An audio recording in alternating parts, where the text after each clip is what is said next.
Hello to whoever is going to watch this video. So, as some of you requested it, we're gonna do an unboxing of the Samsung S20 Ultra Filipino version, or Filipino and European version, which means it doesn't have the Snapdragon 865, but it has the Exynos 990. And yeah, I'm gonna explain the differences between both shortly. But just before we open the box, let's just compare quickly the sizes between the box of the S20 Ultra and the S10 Plus. And first difference or major difference is the size in the box. The size is definitely explained by the size of the phone itself, which we're gonna be seeing in a second. So, cracking this open, and it's not the first time I'm doing it because I've been doing it before. Been playing with this baby, and the first thing you notice when you open the box is the phone itself. The phone is massively big. 6.9 Quad HD OLED screen. It's big, as in really big. And if I put it side by side with the S10 Plus, which is big, it has a 6.4 inches, you would see the difference. This is the biggest phone Samsung ever made, and it's bigger than every Note series made in the past. In the back, so this is the front. In the back, you have this huge camera bump with these 4 sensors, and the main one being the 108, which is the one here, 108 megapixels. I'm gonna put this aside for now and see what else we do have on the box. So right here, just a slight cover. We have a 25 watts fast charger. The phone can go up to 45 watts, but the one included in the box is 25 watts. We have some adapters here. We have a pair.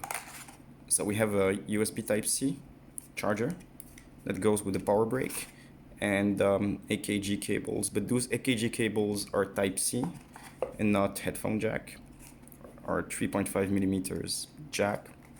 The reason is that Samsung did remove the headphone jack from the phone, and they started removing it with the Note 10 series. Anyways, what else do we got? On top of the box,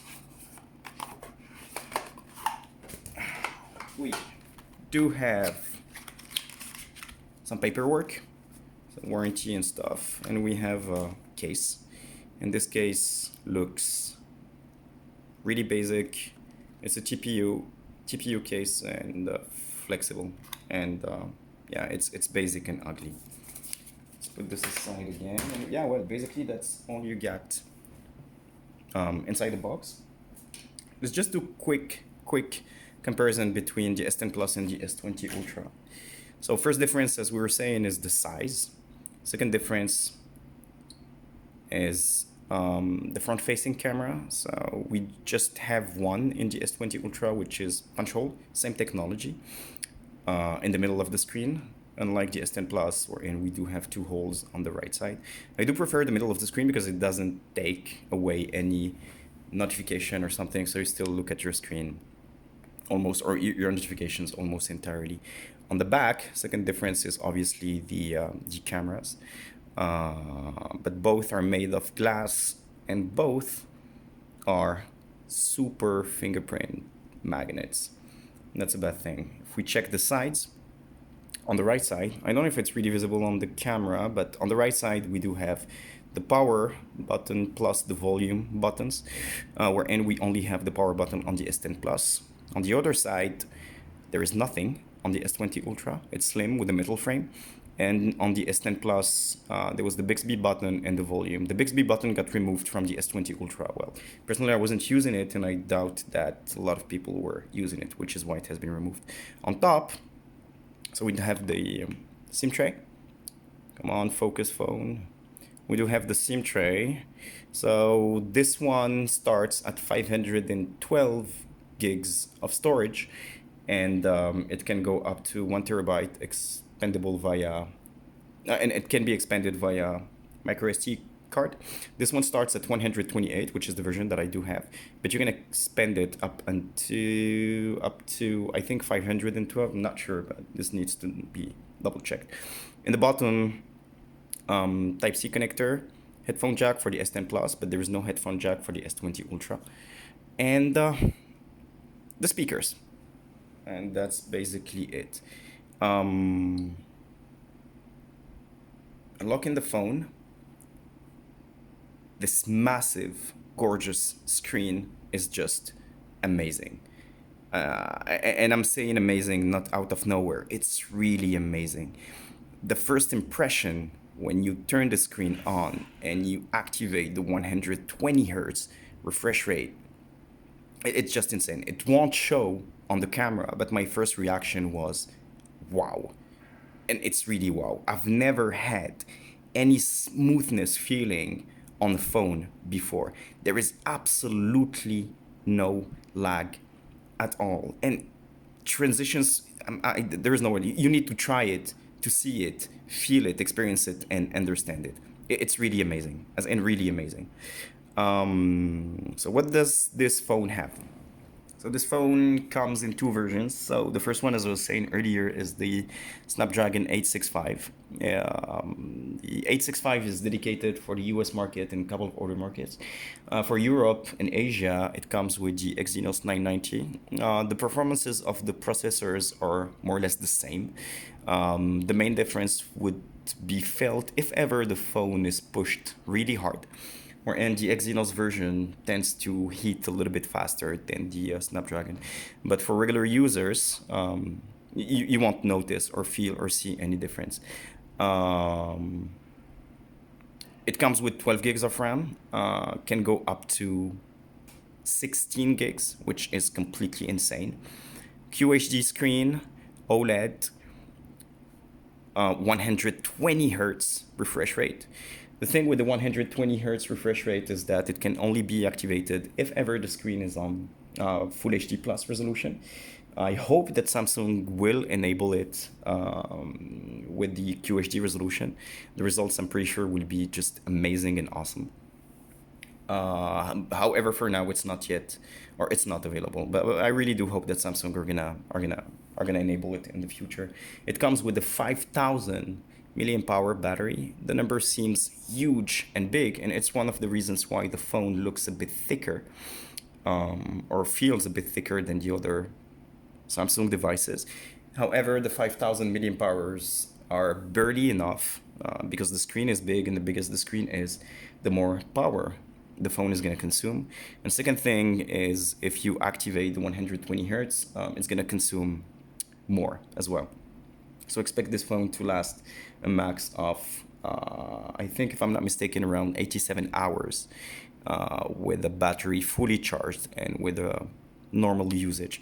And what I mean by 87 hours, it means that the phone would die after that. But if you increase the brightness, if you don't put it at zero, if you activate a couple of other stuff, the phone would die within a day. But it should be enough for one full day usage. What else do we have? Well, basically, those are the main things.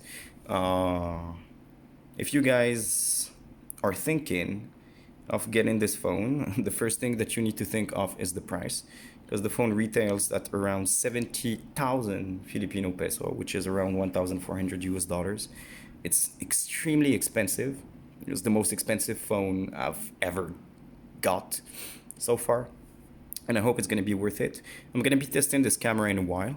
I know that there are a couple of issues for now with this camera due to the size of the sensor.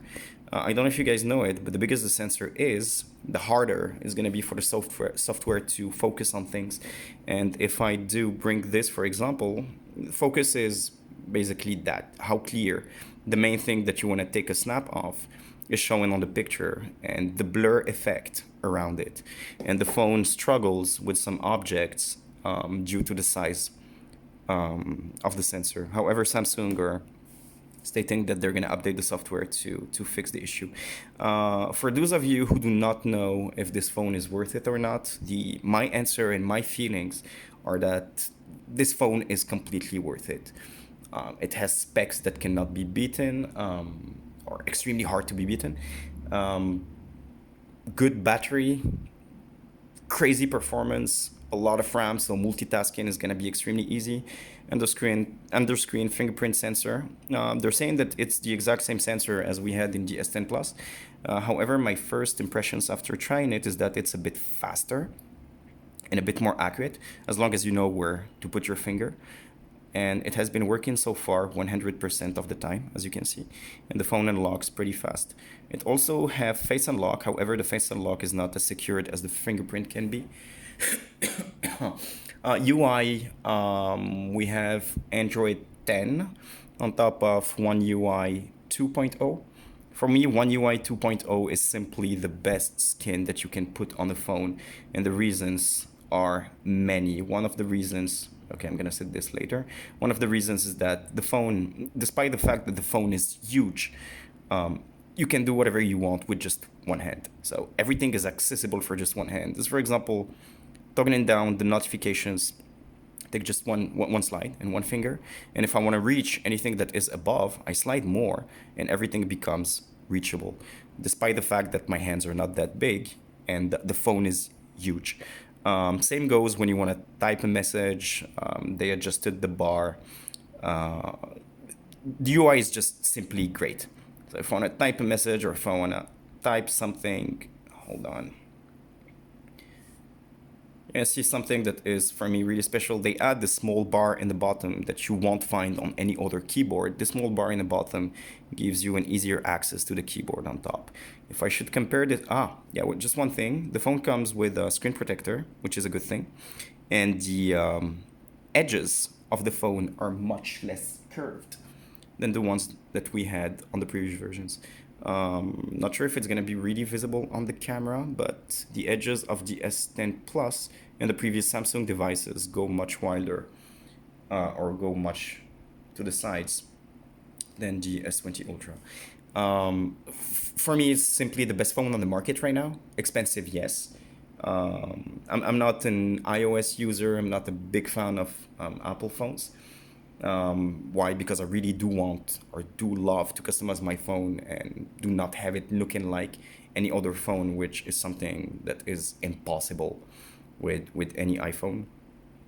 For the cameras and how good the camera is, I have absolutely no doubt that those sensors are extremely good. And comparing those sensors to the iPhone 11 Pro Max, for example, sensors is something that I'm gonna leave to the big companies like DxO Mark. You should visit that because they really push the cameras to the limits. The Samsung S20 Ultra I'm not sure, but I think there are no results yet. We have for now leading the scores the Vivo. Which Vivo is that latest one? The Vivo Find X2 Pro with a score of 124, I think, followed by the Xiaomi Mi 10 Pro. The Vivo has a 48 megapixels camera and Xiaomi has a 108 megapixels camera, exact same one as the one we have here on the Samsung. However, Samsung did put a bigger sensor to get more light in, and the more light you have in, the better the image is going to be. One thing that is extremely important and that you need to know, in a lot of phones, the biggest sensor is not used as your main sensor. But in the S20 Ultra, like for example, if you have a phone and they would tell you it's 48 plus 12 plus whatever, the 48 or the highest usually will not be the main sensor. But in the S20 Ultra, and that's something amazing, the main sensor is the 108 sensor, which means most of the pictures will be taken, or all the pictures will be taken unless you change the settings with the 108 sensor, which is not something that happens with other devices that advertise a high megapixels camera.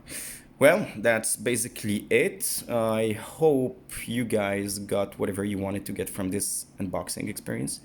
Again, the phone is amazing. The 120 hertz are crazy.